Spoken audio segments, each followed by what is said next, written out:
However, the first part of the day was a day we haven't seen before, and to talk more about it, we have the commissioner of the Big Ten, Jim Delany, with us. So obviously the most important thing with the Michigan story was everyone was safe. Right. The damage that was done was to the plane and that people were inconvenienced, which is obviously most important. But take me through the timetable that you had of what this morning was like for you when decisions were made to push the game back and how that all went. Well, so I was flying in, yesterday. We had come in the night before and we had meetings on Capitol Hill. And yesterday, I got notice that there was a problem, but it was really interesting. One of the things you can count on is the information that you receive in a situation like that is not always accurate. You have to wait till you get accurate information before the decision-making process.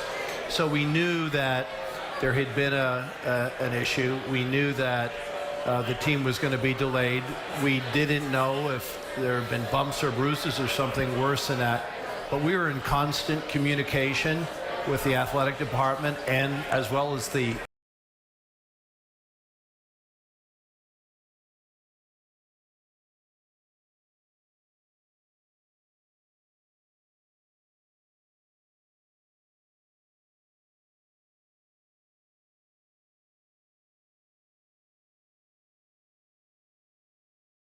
games.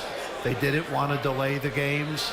We wanted to make sure that A, things were done in a safe way, 2, that we were flexible, and 3, that we were communicating not only with Michigan but with the people here on site. So as things developed, John wanted to come in this morning. Team got a good night's sleep last night. They came into Dulles, and unfortunately police escorts are exclusively for the president. Right. And so that meant about an hour and a half from Dulles to... Because they were in regular traffic. So they were in regular traffic. That was 90 minutes. So we talked about delaying the game, asked them if they wanted to delay the game. Actually, Ward said maybe 20 minutes, so we delayed it. I think John and the players were ready to go.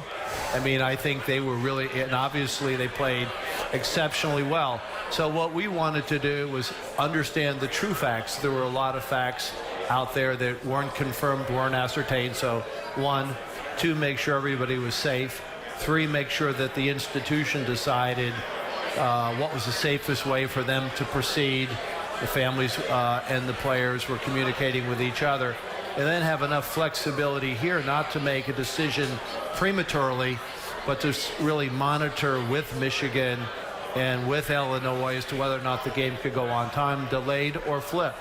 But we really didn't feel like we had to make that decision yesterday, but could wait until this morning and see how things develop. So I think it was a really effective job by the University of Michigan in terms of making sure everybody was in a good place, communicating with us, and then us with the people on site at the facility as well as the teams that might have had to move, but at the end of the day, neither Michigan, Illinois, or the Big Ten felt like that was the best thing. But we were really taking our cues from the information on the ground, not the speculation on Twitter and other places where information comes from. So you weren't taking tweets. That's probably wise. Yep. You mentioned that there was maybe at least one of the options considering was switching certain games. What would go into that? Because the more I thought about it, I'm thinking, well, what if there's someone flying in for a game and the fans could be, worried about that? Like, what are all those factors? The number one consideration is the safety and the health of the players. Everything goes from there. So what we wanted to make sure was that Michigan was doing what it felt was in the best interest of the players, and we were going to adapt from that. If we needed to create some inconvenience for fans or for television, we could do that. But we wanted to make sure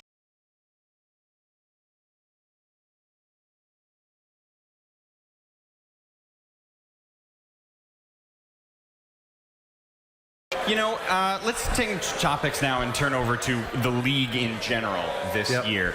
It was such an interesting year. I can't remember one quite like it. There were so many teams that could win on any given day.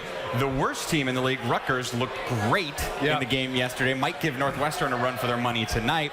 The best team was Purdue, but you had an Indiana team that was top 3 nationally at one point and has some great wins. They've fallen off. You have some teams that had slow starts like Michigan State that are starting to come around.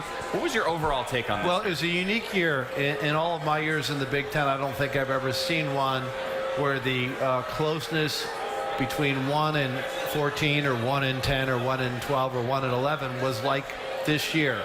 That's number one.